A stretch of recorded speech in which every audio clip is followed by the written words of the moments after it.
सूचना प्रौद्योगिकी के आज के युग में कोई भी ऐसा विषय या क्षेत्र नहीं रहा है जो कि इससे अछूता रहा हो।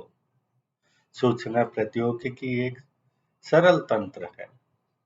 इसकी पहुंच आज सभी के पास इंटरनेट के माध्यम से, कंप्यूटर के माध्यम से, मोबाइल के माध्यम से आज सबके पास तक इसकी पहुंच है।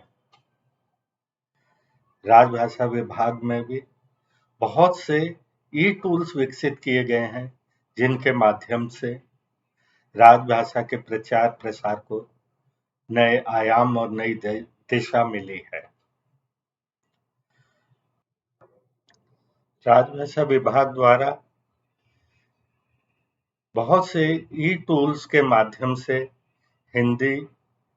राजभाषा हिंदी के कार्यान्वयन के लिए बहुत कार्य किया गया है।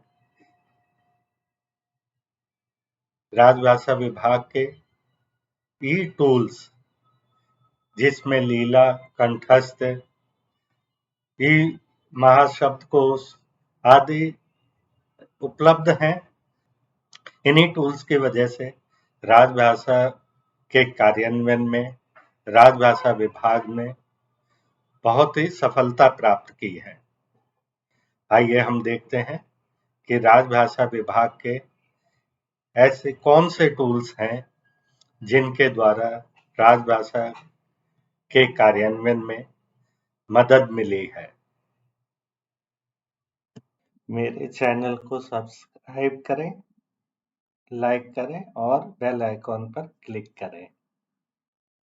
आज हम इसी विषय पे चर्चा करेंगे कि राजभाषा विभाग के पास ऐसे कौन से टूल्स हैं राजभाषा की वेबसाइट पर, या राजभाषा ने ऐसे कौन से किस टूल्स को विकसित किया है जिनके द्वारा हिंदी का प्रचार प्रसार सरकारी कामकाज में बढ़ सका है। हम इसी विषय पे चर्चा करने के लिए पीपीटी का सहारा लेंगे और पीपीटी पर जाने से पहले मैं आपसे अनुरोध करूंगा कि मेरे चैनल को आप सब्सक्राइब करें, लाइक करें और बेल आइकॉन पर क्लिक करें। राजभाषा के कार्यान्वयन में सूचना प्रौद्योगिकी का योगदान, जैसे कि अभी हम चर्चा कर ही रहे थे कि आज का जो युग है वो सूचना प्रौद्योगिकी का युग है। सरकारी हमारे दैनिक कार्यों के अतिरिक्त, दैनिक कार्यों का मतलब हर एक क्षेत्र में, जहाँ हमें चाहे व्यावसायिक कार्य करने हो, शिक्षा से संबंध हो, अस्पताल जाना हो, बैंकिंग से संबंध हो, सब क्षेत्रों में सूचना प्रौद्योगिकी का आज हम देखते हैं कि दखल है। इसी तरह से भाषा और सरकारी कामकाज जिसमें ई ऑफिस है, ई ऑफिस आने से आप देखते हैं कि किस तरह से तत्परता से सभी कार्य निबट जाते हैं। उसका रिकॉर्डिंग अच्छे से हो पाती है कि किस स्तर पर कहाँ फाइल है, किसने क्या नोटिंग की है, ये सब सूचनाएं हमें एकदम तत्काल एक क्लिक पर मिल जाती हैं। और पुराने अभिलेख, जितने डॉक्यूमेंट है पुराने, वो भी एकदम से हमें रेफरेंस के लिए मिल जाते हैं। तो इसलिए सूचना प्रौद्योगिकी है, इससे कोई भी क्षेत्र अछूता नहीं रहा है। हमारे अस्पताल के रिकॉर्ड है या हमारे वाहन के सर्विसिंग के आदि इत्यादि दुनिया भर के रिकॉर्ड आपको एक क्लिक पर मिल जाते हैं। तो इस क्षेत्र से कोई भी विषय अछूता नहीं रहा है। तो राजभाषा भी इसके प्रचार प्रसार में, जैसा कि हम जानते ही हैं कि हमारे संघ की, जैसे संविधान के संघ की राजभाषा हिंदी और लिपि देवनागरी की, ठीक है। और शासकीय प्रयोजनों के लिए होने वाले अंकों का अंतरराष्ट्रीय रूप होगा। ये हमारी राजभाषा है। भारत जैसे कि विविध भाषाओं का देश है, विविधताओं से भरा हुआ, हर क्षेत्र में, भाषा के क्षेत्र में भी विविधता है।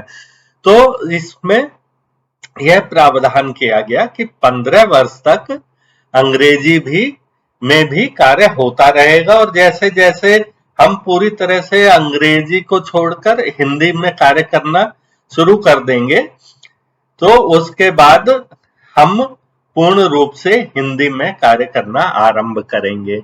लेकिन बहुत प्रयास किए गए, अभी भी यह स्थिति नहीं आ पाई है कि हम पूर्ण रूप से हिंदी में कार्य कर सकें। पर भारत सरकार और भारत सरकार के राजभाषा विभाग इस दिशा में पूरी तत्परता से, तल्लीनता से संलग्न है कि किस प्रकार अधिक से अधिक हिंदी शासकीय कार्यों में प्रयोग में आना आरंभ कर दे। और इस प्रयास में सूचना प्रौद्योगिकी के आने से, सूचना प्रौद्योगिकी के प्रादुर्भाव के बाद और अधिक तेजी आई है। हम देखते हैं कि किस तरह से सूचना प्रौद्योगिकी और राजभाषा कार्यान्वयन दो महत्वपूर्ण डोमेन है जो सरकारों और संगठनों के लिए अत्यंत महत्वपूर्ण है। इन दोनों का प्रयोग या इस्तेमाल और परस्पर संबद्धता से कार्यान्वयन का संयोजन करने से सरकारों को अपने संदेशों को प्रसारित करने, लोगों को सेवाओं और योजनाओं के बारे में जानकारी देने में मदद मिलती है। अब हम देखते हैं कि इससे क्या प्रभाव पड़ा। सूचना प्रौद्योगिकी से डिजिटल सामग्री तैयार होने लगी, जिसको कि एक पेन ड्राइव में या ईमेल में एक क्लिक के द्वारा ही कहीं पर भी प्राप्त की जा सकती है। इसी प्रकार राजभाषा में डिजिटल सामग्री तैयार करने का भी अवसर मिलता है किसी भी भाषा में, क्योंकि कंप्यूटर पर हिंदी भाषा यूनिकोड आने के बाद बहुत सरलता से और सार्वभौमिक रूप से उपलब्ध है, तो उससे आप डिजिटल रूप में हिंदी में या किसी भी भाषा में आप सामग्री तैयार कर सकते हैं, उसको संकलित कर सकते हैं।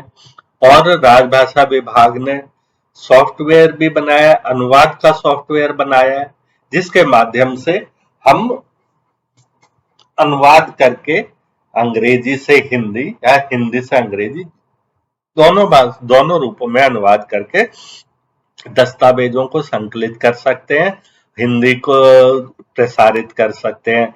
E governance. अब हम देखते हैं कि जैसे कि राजभाषा विभाग ने सीडेक पुणे से एक सॉफ्टवेयर कंठस्थ डेवलप किया सीडेक पुणे की मदद से, और यह सॉफ्टवेयर बहुत ही उपयोगी सॉफ्टवेयर है राजभाषा के प्रचार प्रसार के लिए। कंठस्थ मशीन अनुवाद प्रणाली है। यह कंप्यूटर द्वारा अनुवाद किए जाने वाली प्रणाली है। यह कॉर्पस आधारित स्मृतिपरक मशीन अनुवाद होता है। इसमें आपके कंप्यूटर में और पुनरीक्षण होने के बाद राजभाषा के सर्वर में सारी सामग्री संकलित रहती है। जब किसी को भी आवश्यकता हो, उस अनुदित सामग्री को प्राप्त कर सकता है। और साथ ही इसमें तत्काल न्यूरल अनुवाद की भी व्यवस्था की गई है कि अगर कोई पाठ आपके पास संकलित नहीं है, आपने पूर्व में अनुदित नहीं किया है या किसी ने नहीं किया है, वो राजभाषा के सर्वर पर भी उपलब्ध नहीं है, तो वो आपको तत्काल मिल जाता है। शब्दकोश तो राजभाषा की वेबसाइट पर उपलब्ध है ही। हिंदी महाशब्दकोश है, ई महाशब्दकोश, जो कि अंग्रेजी हिंदी पर्यायों के साथ ही साथ उनके प्रयोग के भी उदाहरण उपलब्ध कराता है, उनके उच्चारण उपलब्ध कराता है।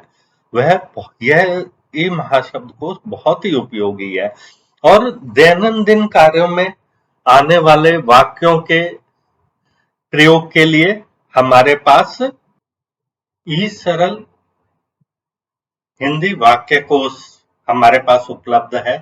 यह राजभाषा की वेबसाइट पर उपलब्ध है।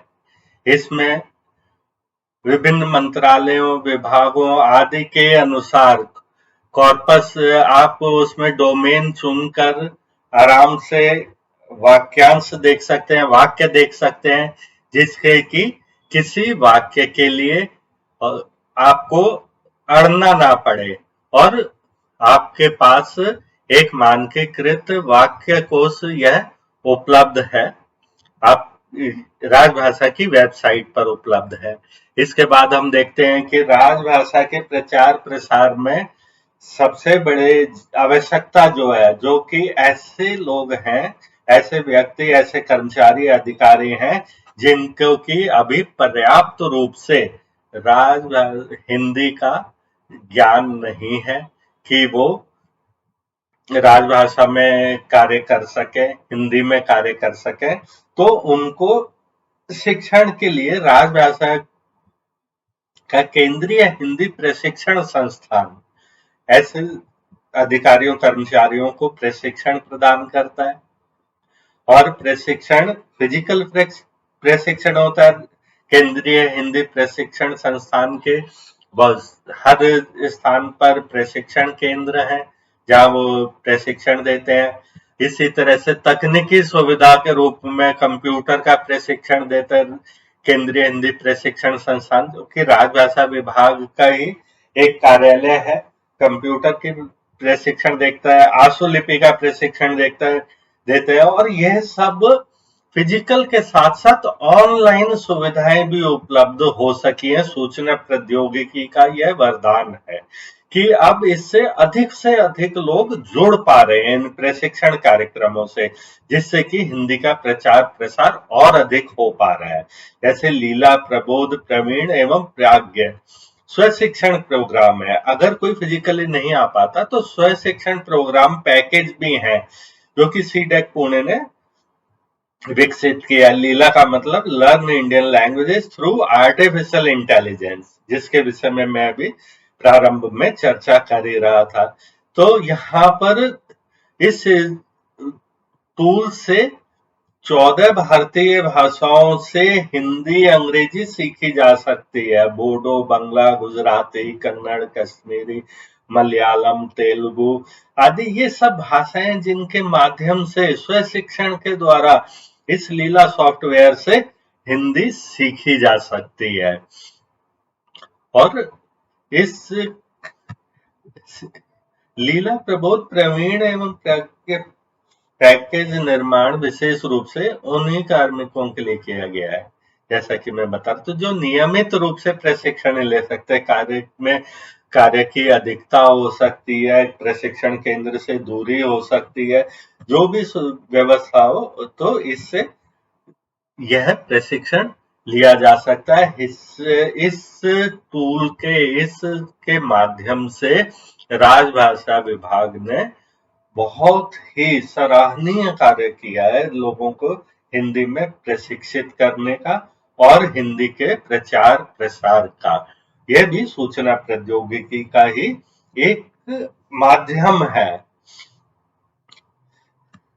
तो इसी के बाद हम देखते हैं कि हमारे राजभाषा विभाग की वेबसाइट पर आपके पास श्रुत लेखन एक सॉफ्टवेयर आपको उपलब्ध हो जाता है, जिसके माध्यम से आप ये भी सीडेक पुणे द्वारा विकसित किया गया है। ये सुनकर टाइप कर देता है, टंकण के आपको सुविधा मिल जाती है। बहुत बार होता है कि अधिकारी या कर्मचारी ऐसा हो जिसको कि टाइप करना नहीं आ रहा है, लेकिन अगर वो बोल सकते हैं हिंदी में, तो इसमें स्पीच टू टेक्स्ट की सुविधा उपलब्ध है। माइक्रोफोन लगाकर इससे बोला जा सकता है और टंकण किया जा सकता है। वाचांतर है, ध्वनि के पाठ से, मतलब अगर टाइप नहीं हो पा रहा है, वाचांतर है, एक भाषा से उपकरण से दूसरी भाषा में अनुवाद किया जा सकता है। अंग्रेजी स्पीच से हिंदी का अनुवाद उपलब्ध करा देता है। ई महाशब्दकोश के बारे में भी मैं चर्चा आपसे कर ही रहा था। हिंदी या अंग्रेजी अक्षरों द्वारा शब्द सीधा खोजा जा सकता है। अब सूचना प्रौद्योगिकी के आगमन से यह सुविधा उपलब्ध हो गई है कि आप एक क्लिक पर एक शब्द का अर्थ देख सकते हैं। आपको डिक्शनरी के पृष्ठ पलटने की आवश्यकता नहीं होती। कंठस्थ भी राजभाषा विभाग की वेबसाइट पर उपलब्ध है, जिसके बारे में अभी हम चर्चा कर ही रहे थे कि किस तरह से अनुवाद का कार्य संकलित रह जाता है और इसमें मेमोरी बन जाती है। और यह बहुत ही उपयोगी उपकरण है और राजभाषा के प्रचार प्रसार में इसका बहुत योगदान है और राजभाषा विभाग ने इसको सीडैक पुणे द्वारा विकसित कराया है। इसी तरह से सब संसार वर्ड प्रोसेसिंग के लिए विशेष रूप से तैयार की गई ई पुस्तक है राजभाषा विभाग की वेबसाइट पर। और प्रचार प्रसार जो है, यह इसकी निगरानी के लिए जो रिपोर्ट्स बनाई जाती हैं, वो सब भी राजभाषा ने सबको ई रिपोर्ट्स कर दिया है। सूचना प्रौद्योगिकी की वजह से यह भी बहुत बड़ा योगदान है, तकनीकी योगदान है कि सारे रिपोर्ट्स को ई रिपोर्ट कर दिया है। सरकारी वेबसाइट और पोर्टल सूचना प्रौद्योगिकी का प्रयोग सरकारी वेबसाइट पोर्टल राजभाषा में तैयार करने में महत्वपूर्ण हो सकता है।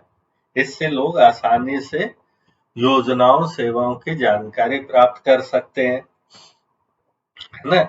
समय की बचत है इससे।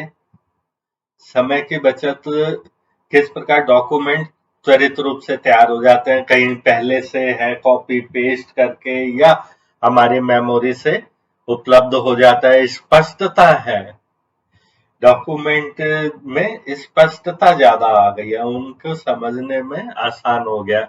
और सबसे बड़ा जो फायदा हुआ है सूचना प्रौद्योगिकी का और राजभाषा के ई टूल्स आदि का कि पहुंच सबसे बड़ी, कि अब रीच, सबकी पहुंच इन सेवाओं की तरफ, इन साधनों की तरफ बहुत तेजी से एकदम से तत्काल हो जाती है इंटरनेट के माध्यम से। ये पहुंच सबसे बड़ी अब वो जो है फायदे वाली चीज हमें मिली है। कुछ समस्याएं भी हैं, भाषा की असंगति है, लेकिन इसके लिए राजभाषा विभाग प्रशिक्षण के माध्यम से, शब्दकोशों के माध्यम से, वाक्य कोश के माध्यम से एक रूपता लाने का प्रयास कर रहा है और राजभाषा इसमें बहुत हद तक सफल भी हो गया। और दूसरा, बड़े डेटा का प्रबंधन करना। ये समस्या पहले अधिक थी, लेकिन अब इसका समाधान डेटा एनालिटिक्स और डेटा विजुअलाइजेशन के माध्यम से किया जा रहा है। और जैसा कि मैं कह रहा था, राजभाषा विभाग की सूचना प्रबंधन प्रणाली, पहले रिपोर्ट बनाया करते थे, डाक द्वारा भेजा करते थे, आधी फट जाती थी, आधी पहुंच जाती थी, लेकिन अब इसके माध्यम से तिमाही रिपोर्ट, राजभाषा प्रगति रिपोर्ट आदि बहुत ही सुलभता से और बहुत ही तत्परता से राजभाषा विभाग में पहुंच जाती है। इसका रिकॉर्ड आपके पास भी रहता है। राजभाषा विभाग को इसको विश्लेषण करने में बहुत अधिक सुविधा होती है और इसका तत्काल आपका मूल्यांकन कर कर आपको जवाब भी मिल जाता है। तो इस तरह से राजभाषा विभाग हिंदी के प्रचार प्रसार के लिए बहुत ही उपयोगी कार्य कर रहा है। विभाग ने बहुत ही महत्वपूर्ण कार्य करके बहुत ही परिश्रम से हिंदी के प्रयोग संबंधी आदेशों का संकलन तैयार किया है। यह भी राजभाषा की वेबसाइट पे उपलब्ध है। इस प्रकार हम देखते हैं कि किस प्रकार सूचना प्रौद्योगिकी या तकनीकी के माध्यम से राजभाषा विभाग राजभाषा के प्रचार प्रसार में संलग्न है। राजभाषा ने जो ई टूल्स डेवलप किए हैं, जो ई टूल्स बनाए हैं, कंठस्थ है, लीला है, शब्दकोश जो वेबसाइट पे उपलब्ध कराए हैं, वाक्य कोश उपलब्ध कराया है, विवरणियों के भेजने के लिए जो पोर्टल उपलब्ध कराया है, इन सब के द्वारा हिंदी के प्रचार प्रसार में तकनीकी और तकनीक और सूचना प्रौद्योगिकी का पूर्ण उपयोग करते हुए राजभाषा विभाग हिंदी के प्रचार प्रसार में संलग्न है